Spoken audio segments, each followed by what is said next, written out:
एका गावात वसंत नावाचा एक दुकानदार होता। तो रोज सकाळी आपली जुनी वही घेऊन खात्री करायचा की कोणत्या पावतीचे पैसे येणे बाकी आहे।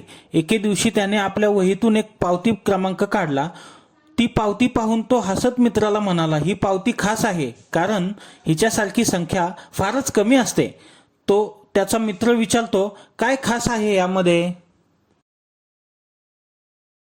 वसंत म्हणतो, ही अशी संख्या आहे जिला एक आणि स्वतःचा आकडा सोडून फक्त दोनच वेगळ्या आकड्यांनी पूर्ण भाग जातो, म्हणजे बाकी काही उरत नाही।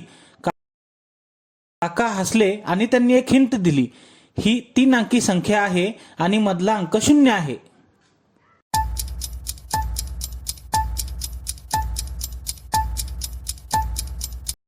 उत्तर आहे 209 या संख्येला 1 आणि त्याच संख्येव्यतिरिक्त 11 आणि 19 तसेच 403 या संख्येला 13 व 31 या संख्येनेच पूर्ण भाग जातो, बाकी उरत नाही।